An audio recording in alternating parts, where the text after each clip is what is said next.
As a player, if you're tired of playing a fantasy character that is practically impossible to kill, or rules-like games where there isn't enough depth to your character background, then today's video I think should be for you. This game I've been talking about on this channel now for several months. It's appeared probably in 6 or 7 times in top 10 and top lists and things like that. So today I'm going to do the good, the bad and the arty. So this is my review, and the book I'm looking at is Fantasy Gits. So I'm going to talk about the book itself. I'll show you where you can purchase it.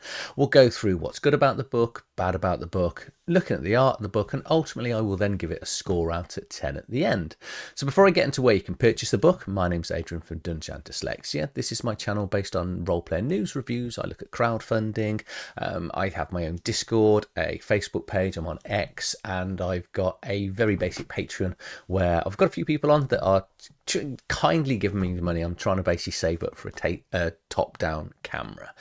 Okay, so let's just go over and have a look at the basic of the book and where you can purchase it. So here we have Fantasy Gits, the core rule book by Broken Rat Games. It comes in PDF, soft cover, or the PDF and the soft cover. If you are going to buy it, well, I'm going to convince you to buy it off this video. So when you do buy it, or any of the books on DrivethruRPG, I'll put my affiliate link in the description of this video, so please do use that. It does help me then go on buy further books like this to put on the channel and just, keep the reviews going. For full disclosure, I didn't actually buy this copy. This was given to me by my friend Jay Lasarde, who is the writer and author of the book.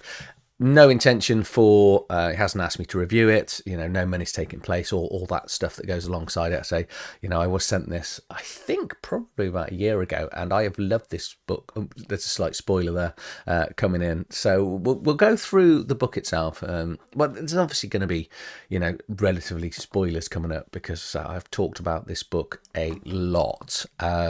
So what do you get? So in the book itself, it's 190 pages, which, imagine for the price point, it is pretty much packed out.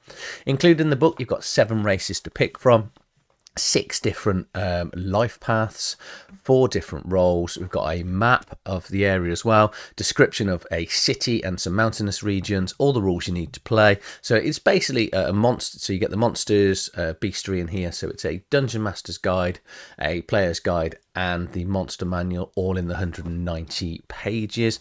All the rules to play. You've got weapons, gear tables, magic types in the game, so it's own magic rules in here, and then a reverse dungeon to play. So from what you get to download, you will see quite a bit in that as well. So you do get the book. You then get a Games Master screen. Obviously, you can need to go and print this off, but it's got a variety of rules on here, as well as the spells and some of the sort of GM stuff. And some art here as well, so you can have some of the art done on you know what I mean. So if you print this off and then put it in front of a cardboard Games Master screen, this will help just give you the tables and locations and things like that nice and easy, and all the spells and the critical and fumble tables, which you already know if you've watched other these videos how I love critical and fumble rolls. It does include the character sheets as well as a nice colour character sheet, but obviously for printing you're might want the black and white. You then get a hex crawl as well included in it, and the rules for hex crawling, as well as 4 maps for the dungeons. I'm not showing them here because it is a spoiler if you are going to be running, or someone, you convince your Games Master to buy this, you will actually see the dungeons itself. So I'm just going to keep that out of this. So let's get in. Let's take a look at the book. So here we've got Fantasy Gits, the game of mercenaries in a world destroyed by necromancers. So the game itself is, you are not playing traditional fantasy superhero types. You are playing people that are adventuring because they want to get paid. It's the standard, to me, it should be the standard reason to go out and adventure. Everyone in this world has a job. in our world has a job, and we go to work because we need to put food on our table, provide for our children, whatever it may be, the reasons why we go to work, even keep an element of sanity going. And this is what Fantasy Gits does. It is people going out not because their village was murdered and they want to strike revenge. Yes, you can put that in if you want it into your background, but realistically, you want to get paid, you want to build up renown, you want to build up fame, you want to be that sort of, it's Conan-esque in that world where, Conan was doing things, fair amount of it for ego and renown and fame. This is what this book is. So it's written by Jason Lasarde, layout by Jason Lasarde, and then the variety of artists and stuff are down in the book here. I have actually heard of one of these. I don't always hear of artist. I think the more I'm doing this, I'm starting.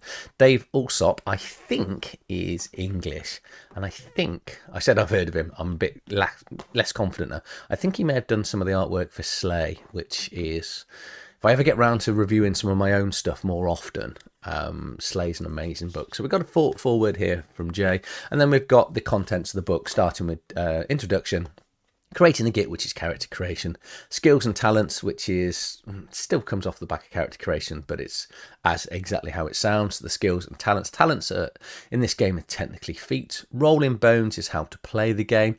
Arcane Arts is the magic section. GM's Guide, obviously guide to being a games master. Fallow Grave is the area where, and the rules for the hex crawl. Beastry is exactly how it sounds, is monsters in the game. And then finally, we've got an adventure, which is just for starting players. Okay. Oh, I should say they have all got your hyperlinks in here as well. So, which always makes me happy having hyperlinks in games as well as an adventure. So you can see why I do like this game. Mercenaries. So this is the idea of the game. You are playing a mercenary. The rules are simple. I say it's not quite as light as Shadow Dark and Mork Borg. I have been told to pronounce that correctly, but I'm dyslexic, so I'm going to go with Mort Borg. We know what I'm talking about if I say that. But it's basically a D20 system where roll under, roll over. So practically everything in the game, D20 rolling above, other than saves. So if you've got like resisting poison, anything like that, you're rolling under. And what's good about this is it makes all the stats a little bit more useful as opposed to dump stats, because the stats aren't really going to go up. So it's not unlike other games where your saves potentially constantly rise throughout the game. Well, there's an element of it here as you get a little bit more famous, but as a general rule, you're probably going to want to avoid just having dump stats. 6 attributes in the game, which are all going to sound very familiar. All attributes start at 10, and you can have a +1 to one of them, so start at 11, and you've got to change one to a 9. I think you can do that twice, I seem to remember. Got skills in the game. Skills then add +1 to the D20 that you roll, and skills can go as a maximum of +5 in a skill. Rule of cool, basically, if you're unsure what it fits under, talk to the games master. The games master will come with some sort of difficulty and the attribute to roll against if you aren't skilled. Advantage and disadvantage, one of the greatest parts for me, 5th edition, what it introduced to the community is advantage and disadvantage. And what this does, it's exactly the same as 5th edition. If it's favourable, you get to roll 2d20, pick the highest. If it's a disadvantage, so you're trying to shoot through fog or at night, things like that, you take your 2d20 and pick the lower. Attribute should look very familiar in here. We've got 6, strength, dex, health, constitution, same thing, different word, intelligence, wisdom, charisma. It's probably maybe slight different mechanical will, but I think all 6 are the same. You're going to pick an origin for your character, so it's technically like your race, where you come from, and then all characters begin at the age of 18.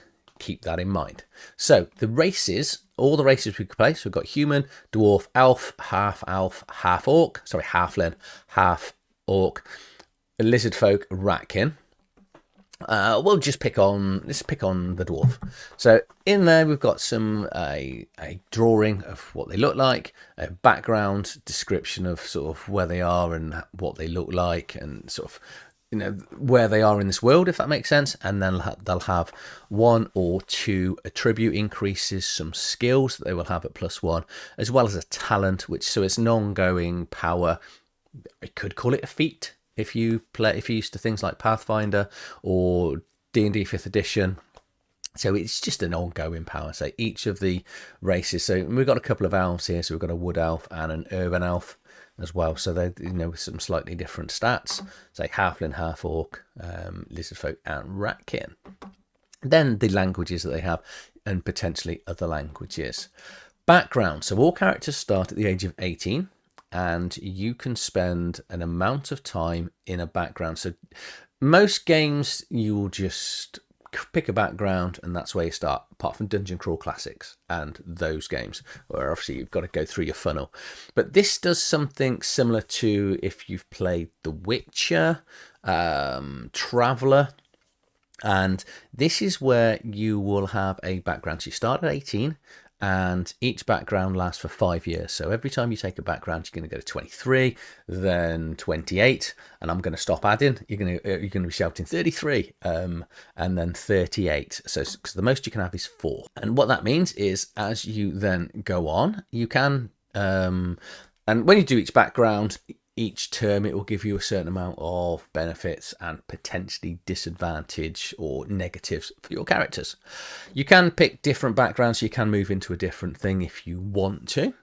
And so before we then get into starting, the first thing you will do is create a name for your troop, so you can pick that yourselves, or there is a nice random table in here. So for example, if you rolled a 5, though, the Blooded Hawks and a 2, so here we go. That's just the name for the troops. Renown is the in-game leveling mechanic. So as you get more famous in a positive or negative way, you will earn more money, which is the multiplier here. You will get better at doing stuff. So this is a +2 all your dice rolls. And we've then got the turn back mechanic, which will come on into in the Games Master section. And that is, and again, the more famous you become, the more multiplier, so the more money you earn from it, the better you are at hitting or dodging or doing skills in general, and the longer time you can turn back time, be that a plus or minus. So we've got the starting skills. So we've got classes. So fighter, apprentice, novice, rogue, hunter, scavenger. So we've got 6, but within each of them has got a specialization as well, so you can interchange between them. So let's just let's go novice for argument's sake. So each one of these will have a prerequisite, so the attribute needs to be that or higher.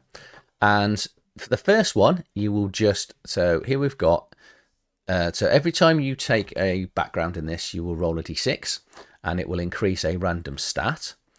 And if your first term, it will give you a random skill. The second term, it will give you different skills to go on, depending on where you get. You can also then choose if you take the second one or more in the same one. For example, in this novice, we can then specialize in and either become a cleric, paladin, or druid, which will give us some slightly different skills. Okay, and then the best part of it, I really like, is the event. So you are at the end of the background, so at the end of your 5 years, you would roll an event, and let's say you get an 8. You will learn a new prayer. So this will give you one of the random prayers, and then it tells you down the bottom here of what it actually means. But it can actually give you negatives to your characters as well as positives. So 19 to 20 here, you're going to gain an attribute by +1 or an attribute by +2. One of the characters, when Paul was rolling up, one of my friends, he ended up, after his first career, he just recruited and became, that was it, roll a 1, so you're recruited as mercenary groups. You can't do backgrounds anymore. And because this is an element of background, so rogues, thieves, assassin, bards, hunters, rangers, bounty hunters, monsters, so as much as it's only 6, it's then got 3 for each, and lots of random things in here. So this just summarizes then: the fighter will give you warrior, knight or sellsword, and a little bit of an explanation of the difference between a warrior, a knight, and a sellsword. Again, if you want the magic class, you're looking at sorcerer, witches, alchemist, the novice, which we looked at, which was the cleric, paladin, druid. The rogue's going to give you thief, assassin, bard, hunter, ranger, bounty hunter, monster hunter, and then scavenger finally, dungeoneer, relic hunter, explorer. All of this is random, or you can pick it. So it does say that, you know, in the rules that if you want to pick stuff, you can. But me personally, I'm a random rolling type character. This then depends on what you pick, will also give you your starting equipment and a starting talent to choose from. So it just doesn't give you one. You are going to get a choice. So for example, the fighter here is going to get either shield bash or dirty fighter, depending on what they want. This table here is then related to here. So as when you roll on the events, some of them will give you, so whether you get a family heirloom and a permanent injury. This is quite fun. I appreciate some players might not like it, the fact that you've got an eye injury in your background and your dexterity is going to be reduced by -1, but hey, sometimes life happens and you don't quite get what you want to be and what you hope to be before you start adventuring. I think it adds a really good touch to it, and it does give you a little bit more of an interesting background. Derive stats, so there are other additional stats in the game as you'd expect, so things like hit points, defense class or armor class, which is technically the same thing, your initiative, which is made up, so it's a static stat made up of dexterity and your int modifiers, and then we've got movement 30 feet and then a luck ability, mana, which is for casting spells, and then aging, so it is an optional, ignore optional, include it. So if people take too many backgrounds, there are certain races that might end up having either some stat increases or decreases depending on how old they are. Rules for advancing your players are here, and this is a bit of so it's, I've never really seen this before. So depending on your intelligence modifier will determine how much XP you get, well, the dice you get to roll when you can roll for XP. Price for costing here, so the more, so I should say, the more intelligent you are, the more, so you're going to get to roll. So if you've got an int modifier at D8, you're going to get a D12 to roll for intelligence for XP. If you're a little bit slow and you're at a -1 to +1, you're going to get a D4. And I like this little table here, the super random experience table. So if you don't want to spend it on specific skills when you're going up or buying new talents or backgrounds, you can just dump a certain amount in here. I think it's 5, isn't it? 5 XP, roll a D100 and get something really interesting that, you know, maybe an increase to a stat, a new talent that you get to pick, a skill or anything like that. So yeah, this is quite never seen it before, but something that is very interesting. It's random, so we've then got a character example, how to create a character, and it sort of gives you what he creates from there. Then got the skill list, so it is quite a large skill list, and each skill will have a letter in brackets after it, which is, it's just the attribute that it's related to, because when you get to rolling skills, if you've got the skill, you'd roll your attribute bonus, or I should have said, so if you've got an attribute of 15, that would give you a +5, which is how we get to this +8. So it's not quite like 5th edition. Where is it in the rules? Anyway, I'll explain it. It is covered in here. So you basically get the plus, which is, so you just knock out the 10s, which gives you the plus. And then if you've got a skill, so take, for example, history here, which is intelligence. So if you've got an intelligence of 15, you'd have a +5 in it. So you can roll a d20, add +5. If you've got a history of 2, you're going to add 2 to it. So that's going to be history plus intelligence, which is 7, plus your d20 on there. And there is a lot of skills in the game. When we're into talents, so 3 different types of talents. We've got origin talents, which is based on your background or your race, so to speak. Then we've got some background talents, which is based on when you're rolling your backgrounds out. And then general talents, which players can buy at any stage. Trading, so that the game itself does cover all of what you could imagine for buying and selling. It's got its own currencies in here, so copper, silver, gold, but should still be all familiar. Dealing with banking, and you can have bank loans and put money in and interest and things like that. I've never seen a game do this. Mysterious traders, optional. Again, throw out the optional bit, just include it. It's good fun. These are sort of mystery traders that just appear in the middle of dungeons, etc. Pricing for equipment, which is good. I do like to see actual prices worked out, plus a random D100 table here as well, so you can use that for loot. Armor and armor locations. So some armor will have specific locations, and that is because when you're taking damage, you will take certain damage or critical injuries to specific locations.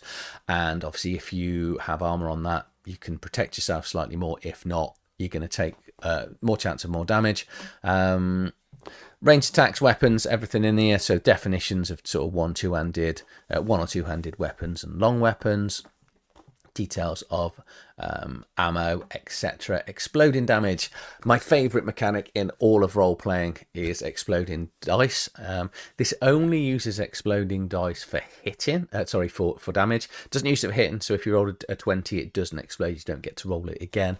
But if you roll in, so the example here is a D6 for a short sword, and you roll a 6 on it, you get to roll it again, and then you get to add it to the first 6. And if you roll another 6, you then get to add. You keep rolling while you roll the maximum. And if you've got a weapon with 2 d6 and you roll a 6 on one of the dice but not on the other, you still get to re-roll the 6 on the one. You don't have to roll a natural 12 on the 2d6. So it does make combat bloody deadly, but remember, you can do lots of damage. The games master's going to do lots of damage back to you. Absolutely love it. Range, abstracted out, nice and simple. Close, near, far, very far. We're starting to see this an awful lot in games now, so again, that should be relatively familiar. Travelling speed and costs in running here, and how much it's going to cost to get in taverns.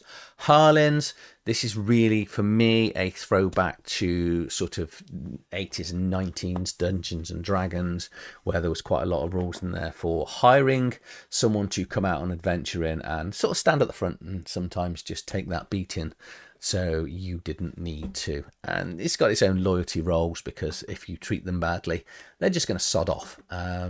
Magic items. So magic items in this game, they cannot be bought. They must be found or created. So yes, we've got magic item creation rules coming up as well. But yeah, we've got, what's this, a D100 random magic item table. So it's not, again, brilliant. Scrolls, different scrolls in the game to help with casting spells. Potions and poisons, exactly how they sound. And then let's get into the game mechanics, which I've pretty much covered. So this is where it covers, for example, strength of 13 would have a modifier of 3. For some reason I had in my head there was a table that I'd seen somewhere. Clearly it wasn't. So say strength of 13, you get +3 to any S-based skill, plus the skill added to it. And if you've got no skill rolls, this is the section that basically just says you just attempt it with the stat modifier as it is. Advantage, disadvantage. If you're used to 5th edition, I think I've pretty much covered it right at the start. But if something's favourable or someone's helping you out with a roll, you can roll 2d20, pick the higher. Say if you're blind, fighting at dark, and you've got no torches, roll 2d20. At disadvantage, pick the lower. Difficulty levels depends on whether it's easy through impossible. So you're looking at a 5 through to 30. We can have some difficulty modifiers in there as well. Saving throws are that little wrinkle on the rules. So these are a d20 and roll under your stats. And it gives you the example in here of, if you're drowning, you're going to or bleeding, you're going to use strength. Dex, avoiding range attacks or spells or fireballs, things like that. Intelligence, recalling memories, avoiding charm spells, health and potions, etc. So with these, you are looking to roll under. Everything else, d20, rolling above. Dungeon and exploration, we're now then getting into movement and hexes and time frames, because this is building up to what is coming. Well, I showed you the map earlier, so your hex crawl that is included. Or I should have said on the right hand side, now I've got back to this, is the icons here will be really very, very relevant to when we get into the building of the world, because this hex crawl, as you imagine, like if you've never played a hex crawl before, it's exactly how it sounds. You are going from one hex to another, finding out what location and what sort of fauna is in there, and that is all done randomly. And this book, yes, includes all of that too in the 190 pages. Lighting mechanics. This is, well, it actually predates Shadow Dark. So one of the big things that people talk about is the light mechanic in Shadow Dark. And Jay did this also in Delve. Now, I don't know off the top of my head whether Delve came before Fantasy Gits. I'm sure Jay will let me know in the comments and we'll just pin it at the top. It's kind of irrelevant anyway. But this lighting is done in a different way. It's pretty much the same as Delve, but it's different to Shadow Dark. But saying most races don't have dark vision, so you're going to need to be able to see in the dark. What this does, so if you buy a lantern, for argument's sake here, a lantern has a dices of a d10. So you just put a d10 down in front of the player holding the lantern, and torches and candles will all have different things. And every 2 rounds you will roll the dice, and if you roll that 10, you'll then roll it down to a 9. If you roll 9 to 1, you don't worry. So you could basically keep a lantern going forever. But what actually happens is once it starts to deplete, it starts getting quicker. So if you roll a 10, you roll it down to a 9. And then if you roll a 9 or a 10, you roll it down to an 8. If you rolled an 8, 9 or 10. So it has this wonderful mechanic for the players where they're going, oh, it's right, it's a D10. We've got absolutely ages. And then if they're really unlucky, it can start burning down quite quickly. So it's nice and random. I actually really love these light mechanics. I wish more games would do it. Food and water and foraging rules are all in here. Turns and actions, once you get into combat. Initiative is dealt with off the initiative stat. So at the start of the combat, each git will roll a d6 and add their initiative modifier. So we dealt with the initiative modifier at the start. I think, was it int plus dex? I think modifier, I think that's what it was. And then if you're surprised, you get to roll 2d6. If you surprise your enemy, 2d6 and keep the higher. Once you get into on your actions, you're going to get 2 actions around, be move, attacking. Where is it? Have I just gone past it? It's here, isn't it? So yeah, so move, action, cast spells, etc. Everything else that is very familiar when you come to do things on an action. So there we go. Get may perform 2 actions per turn. So attacking, using a skill, diving for cover, etc. Double movement. Defense class, exactly the same as AC, so it's 10 plus your character's dexterity modifier, may be changed by things like armor and stuff like that. Criticals and fumbles, there are no critical or fumbles in combat because it deals with the exploding dice to make it more deadly. Nothing gets attack of opportunity unless it says so otherwise. We've got the rules for armor, mounted combat. Cover is going to make it harder for people with range bows to hit you. All of the healing rules here, you're not magical, you're not a superhero in this game. You're going to have some element of downtime, like the old-fashioned OSR sort of role-playing games, unless obviously you've got someone in your party that heals or magic potions. This rule here expands on the hirelings, so it just gives you some more character types for the hirelings and gives them sort of some attributes and skills to roll and some weapons. But then into the magic rules. So every character, so if you're going to cast a spell, you're going to need to spend mana, and you will get a certain amount of mana back during the day via sleep, or you can use your meditation skill if you've got it to get your magic back. And so different types of magic, so prayers and divine magic, you will be rolling your wisdom and prayer skill. So this is for clerics and paladins. Everyone else is going to be a casting skill against a difficulty number. So that's normally a static roll that the games master is going to think of, or will be attached to the spell, I should say, or against a difficulty number to cast against somebody to resist it. We've then got sorcerer spells, witch, druid spells, cleric, paladin spells, necromancer spells. which is my favourite, but Jay never lets me play one.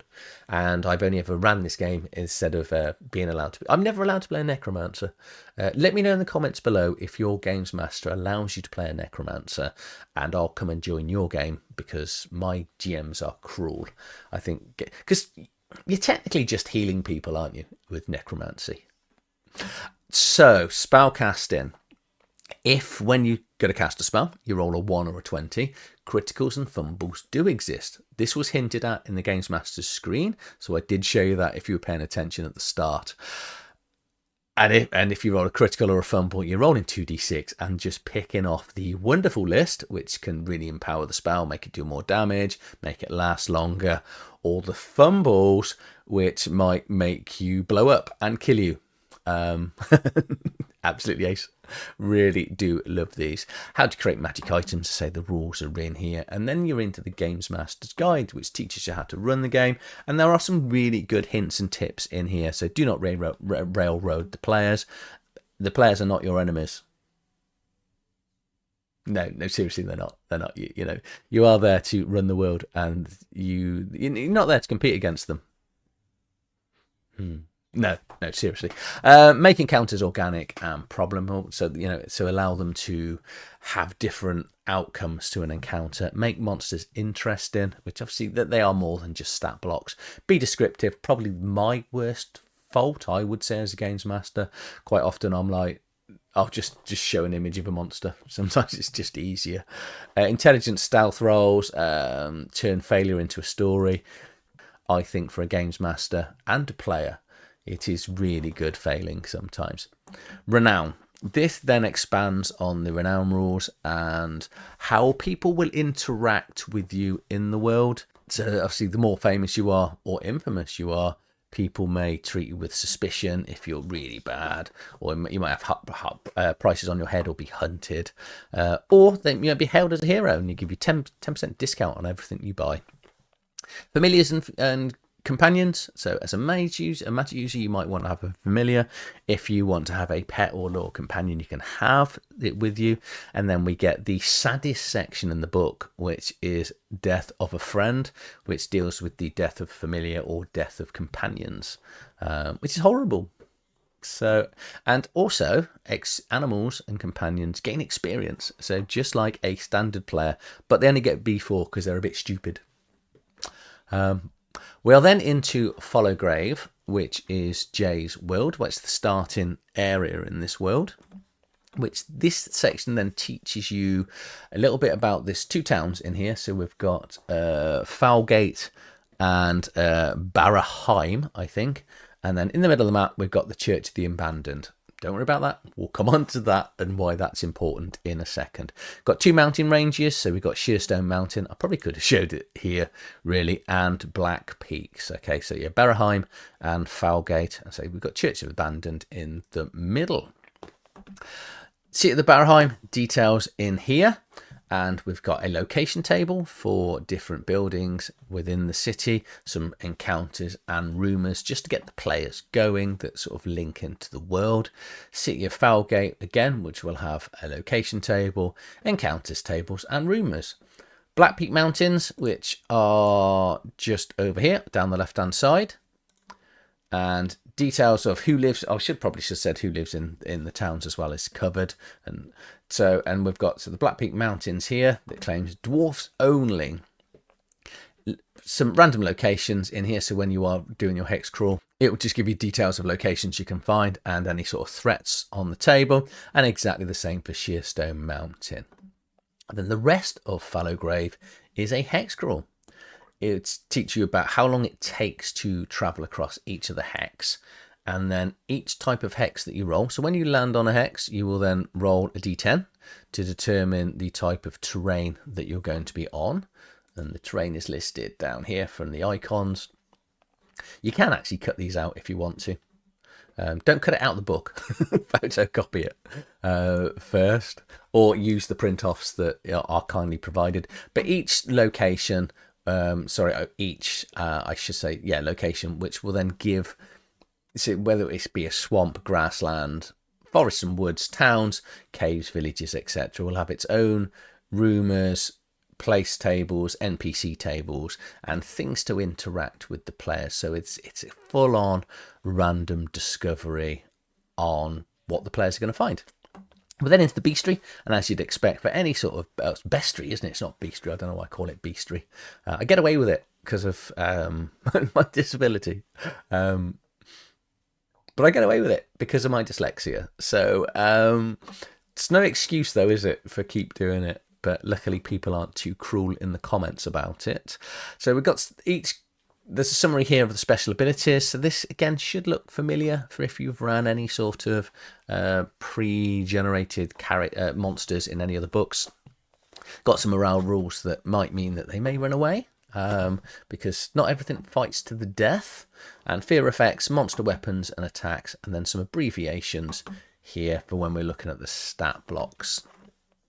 Each of the monsters then will have their stat blocks, any special abilities, their weapons and armor that they may have, and any sort of special attacks and the treasure you're going to get for killing them. So we've got, nicely in alphabetical order, bandits, barbarians, cultists, the cursed wolf, demons. We've got artwork for all of them as well. So we've got this tough dragon. One thing you won't see is a CR rating, so the combats aren't going to be balanced because this has got that old school feel to it.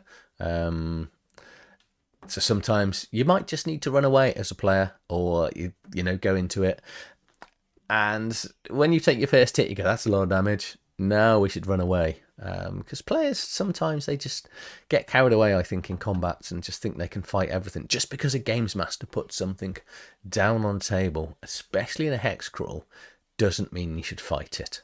And obviously we've got trolls here, and then finally vampires, wild animals, and zombies. Finally, we've then got an adventure, which I say this all the time. I think this should be always included. It's always included in a good game. And the adventure is called Escape from the Church of the Abandoned, which is in the middle of the map. Okay, so you can see where we're going with this. I'm not going to flick anywhere through this adventure because there are big spoilers, because you're going to get to see the maps on them. There, it is a 4-part dungeon crawl, and as it said at the start, it's a reverse dungeon crawl. So you are, as you can work it out, you are in an abandoned church, and you need to find your way up from the bottom to escape. And it's a 4-level dungeon, and then once you come out, you are in the hex crawl game, playing through, and then you're out discovering stuff. You also start with no equipment in this adventure, so you are bare bottomed and naked pretty much. So you've got no armor, you've got nothing, no weapons. So it's an adventure of discovery, finding out, survival. So it's actually really, really good fun. So that's it. That's my sort of look through Fantasy Gits. So, right, so it's the important bits now. So what do I think is good? What do I think is bad?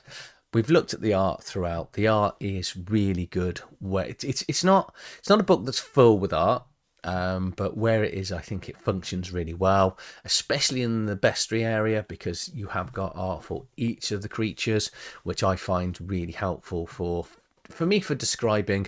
Like sometimes I just throw it on there for the players to look at, which is really lazy. I probably should describe it in a bit more detail and then not share something or give it a name, because sometimes you go, and different story. We'll worry about that some other day when I talk about some hints and tips for things that I probably do badly as a games master. So good. Right, let's just start with the background bit, which I've mentioned this countless times, I think, when I talk about this book. And what it does really well is the background bit. It's not just picking a stat block and give you a couple of skills or some equipment.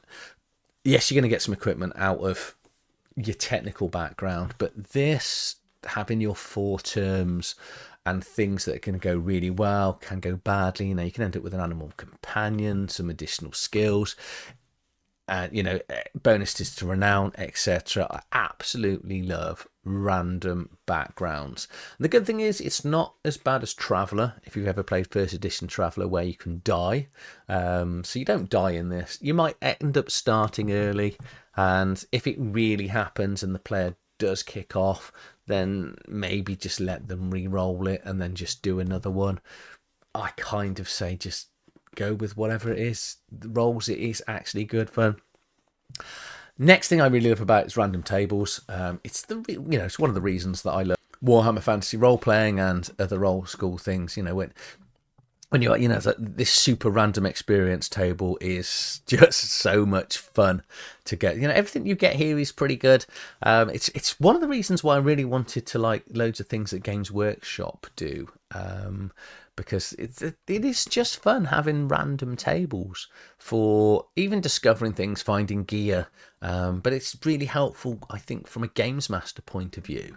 When we get into the hex crawl part of here, of encounters and rumours, it just makes it a lot easier to, if you're going to create the hex crawl on a fly. I'm not a massive fan of complete randomness.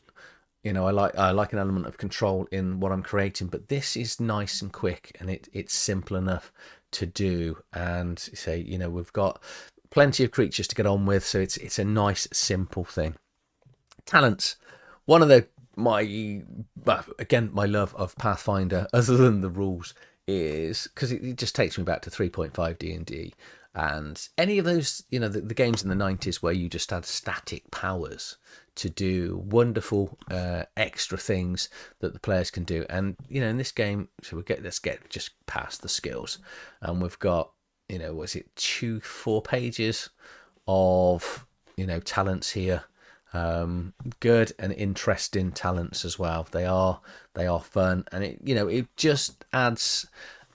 Sometimes it makes your players considerably more than just some stats on the page, but it does mean that as randomly, because some of these are going to come in random, that your fighter character might suddenly become the healer and offer something a little bit more interesting for the party. And my favourite mechanic, obviously, is exploding dice. I love it when I get to roll a whatever dice it may be, and it just explodes. And sometimes you can just go bang, ooh, bang.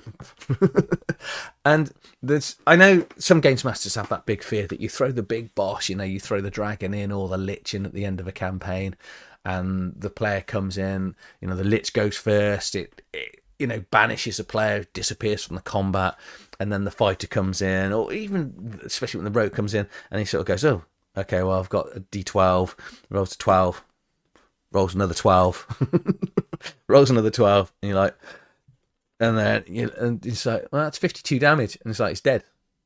And you've built up for over months for this to come to this one encounter. And there's some games masters who go, just cheapens it. It doesn't cheapen it. It's absolutely... Your players will have loved that and remembered the exploding dice and the end of the campaign and how quick it was and how amazing it was. And they'll just be cheering around the table. But remember, you can do that. The games master can do it back to you. And that is what I love about exploding dice, because it makes combat deadly, and it means that players really need to think about, do we want to talk our way out of this? Do we want to fight our way out of this? Because every combat is going to swing potentially hard. Okay, negatives. I didn't talk about the layout of the book, so this is the fonts used, and I'll just throw this into the good as well. So the font used, the backgrounds, how not basic, I don't mean, but there's no sort of complications behind the text. Some books like to get clever and put different colours in. So because this is I'm assuming it's because it's print on demand that it's done in such a way. But the font is really easy to use. There are big titles for in here. There's lots and lots of paragraphs. So it's a joy to read. It's one of those books that, you can pick it up and just read it in a night and just get through it, even if you're me. But the layout of the book it's a dog's dinner in parts. And what I mean by that, so let's just give a couple of examples of, get to the start of the book here, and we'll talk about renown. Where's renown kick in? It's a little bit at the start, isn't it? Creating your gits. Where is it? Renown here. Okay, that's well and good. Talks about renown, the impact, and then the negative bits. And then we'll go and talk about it a little bit later on. So later on in the book, you'll probably remember, we'll then talk about renown again. And it does the same with hirelings. We've got a section here on hirelings and how to get hirelings and keep them loyal. And then it's a section here about hirelings. Why not just put them together? Character creation as well. It feels a little bit all over the place. One of my big criticisms of the Witcher game is exactly the same. I would have liked to have seen a nice concise summary of creating your player, on what you kind of do to create your player. And I think it's very important that you step it and clearly step it in a book of, this is, this is what you do. These are your 8 steps. And then you can go to each of the 8 steps in order, as opposed to being all out. So for here, you're picking your race, okay? And then you got a little bit about backgrounds, and then you creating your troop name, talks about specializations and renown. Then we're back into backgrounds. I don't understand why that bit is in the middle of the book, in the middle of the character creation. It's all over the place. Jay's gonna hate me, but I'm not here to. I don't review books to make friends, and I don't mean that in any disrespect, Jay. But I found this incredibly difficult, and I was zooming all over the place, trying to find out, where I wanted it to be. And the other thing this suffers from is, as much as I like the titles, I don't think it's clear enough sometimes when you're going into the new chapters. Some of the chapters are a little bit kind of, here you go, and we're on here. It's not, I think it's one of we talked about it in our Shadow Dark live review the other day, where everything was, I think I called it front facing. I don't know whether I'm not a professional reviewer by any stretch of the imagination, but I like it when rules don't bleed over to another page. And there's a little bit of this, and it all comes down to word count and layout and things. It's that, so the character creation, it's all a little bit higgledy-piggledy, I think. The experience dice is, I don't like it. What I don't like is, I like it in theory, where as a player, the smarter you are, the more experience you're going to get.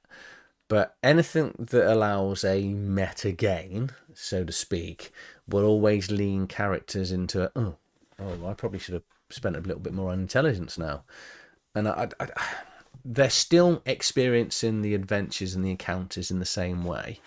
And they might not even be doing as much, but I still think it should be all shared out. Oh, I did miss out another plus. Sorry, my and that is the spell rules. And obviously your wonderful, not only the spells, but the criticals and fumble tables. That was part of the exploding dice and everything else. But so that's it. This is an absolutely amazing book that is laid out a little bit badly. I'm not a fan of the layout. So it does make character creation, I think, longer and harder than it needs to be. It can be quite quick and can flow really well. The experience dice, I wouldn't use it. It's not a rule I like. There's a couple of optional rules in there. Just make them optional and throw out the experience dice. I like what you're trying to do with it. The light mechanic is brilliant. It's got so many good, amazing mechanics in there, and just a small, weeny little issues as well as layout. But I do absolutely love this. This is my go-to middle ground game. Do I want a heavier game like Pathfinder, slightly down into 5th edition, where people things and you're like, no, I don't really want that? Do I want Morkborg, Shadow Dark, really light, easy. I don't like that. I don't want that at this stage. I want something in the middle. This is your middle ground, and this should be in everyone's collection. It's an absolutely amazing book, and hopefully this video will encourage you to go and buy it. And obviously, if you do, use my affiliate link. This to me, it's a 9 out of 10. It's absolutely amazing, and what it does, I absolutely love it. And I've been talking about this highly for months now, and hopefully you can see why. I'm hoping for more expansions. I'm hoping Jay does more races for it. I do think this should be in the same people's collections. I'm trying to get him to run it on my Discord, because I think people will then see just how good this is. So people love Shadow Dark. I love Shadow Dark. And this is up there with Shadow Dark in the slightly more complicated bit, because we've got all the skills. For me, this is the best of Warhammer. So I've got my Warhammer Fantasy, I've got all my skills, I've got my complicated tables, random tables and all that. And then I've just got that lightness of a D20 roll over skills, roll under for saves. Absolutely brilliant game. You know, absolutely knocked out the park, Jay. Your layout's shonky. What can I say? Go and buy this. If you do, use my affiliate link. I hope you've enjoyed this video. Please do like, share and subscribe to the channel, and I'll see you on the next video. Thank you for watching.